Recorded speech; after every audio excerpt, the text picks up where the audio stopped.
மழை வர்ற மாதிரி இருக்குது. சீக்கிரமாக கீரை விதையெல்லாம் போட்டு விட்டுறணும்னு சொல்லிட்டு கீரை விதையெல்லாம் போட்டு விட்டாச்சுங்க. தண்ணியுமே விட்டாச்சு. கீரைக்கு ஸ்ப்ரிங்க்லரும் ரெயினோஸும் தாங்க போட்டு விடுவோம். நம்ம மேட்டுப்பாத்தி போட்டுருக்கிறதுனால இந்த மாதிரி தான் தண்ணி விட முடியும். இதெல்லாமே வந்து பாலக்கீரை போட்டு விட்ருக்குறோம். ஒரு சைடு எல்லாமே அறுக்கிற கீரைங்க போட்டு விட்டாச்சு. பாலக்கீரையும் அரைக்கீரையும் போட்டு விட்டாச்சு. அப்போ தான் நம்மளுக்கு கட் பண்ணி எடுக்கிறதுக்கு கரெக்டாக இருக்கும் அப்படின்னு சொல்லிட்டு இதெல்லாமே தனியாக போட்டாச்சு. மாஞ்செடி வச்சு அப்படியே கொஞ்சம் தளைஞ்சு வந்துருச்சுங்க இந்த மழை வர்றதுக்கு. மற்ற செடிங்க எல்லாத்துக்குமே தண்ணி விட்டுறலான்னு சொல்லிட்டு அப்படியே தண்ணி விட்டுட்ருக்குறேன். கீரைங்களுக்கும் தண்ணி போயிட்டுருக்குது. பீட்ரூட் கொஞ்சம் முள்ளங்கி கொஞ்சம் போட்டு விடலான்னு சொல்லிட்டு அந்த பக்கம் போட்டு விட்டது தாங்க. முள்ளங்கி போன தடமே தெரியல.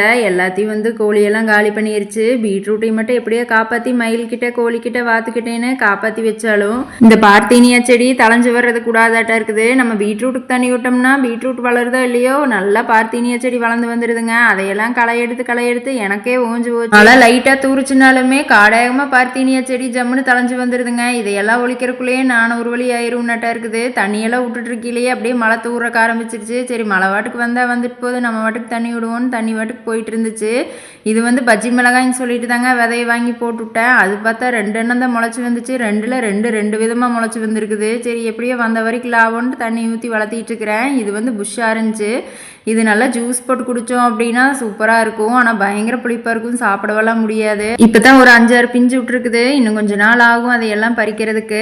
அப்படியே பில்லுக்காட்டுக்கு தண்ணி போயிட்டு இருக்குதுங்க. சாணி குப்பையெல்லாம் இப்போ தான் கொஞ்சம் கொட்டி இருக்குது. இனி அடுத்தது பில்லு கட் பண்ண அப்படியே வந்து கொஞ்சம் கொஞ்சமாக போட்டு விட்டு அது அப்படியே தண்ணி விட்டுறது.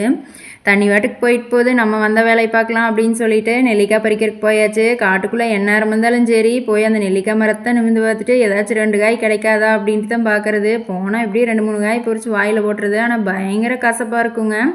ஆனாலும் அதை அப்படி சாப்பிட்டு பழகிட்டு அது போனாலே எடுத்து வாயில் போடணும் அப்படின்னு தான் நினைக்க தோணும். காட்டுக்கு அப்படியே தண்ணி வாட்டுக்கு போயிட்டு இருக்கட்டும். அப்படியே ஆட்டை கொண்டு வந்து விட்டோம் அப்படின்னா ஆடும் சாப்பிட்டு வயிற்று நப்பிக்குமேன்னு சொல்லிட்டு ஆடுகளையும் கொண்டு வந்து அவுத்து அப்படியே காட்டுக்குள்ளே விட்டாச்சுங்க. தண்ணி கட்டுற வேலையும் பார்த்துட்டு அப்படியே ஆடு மேய்க்கிற வேலையும் பார்த்தாச்சு.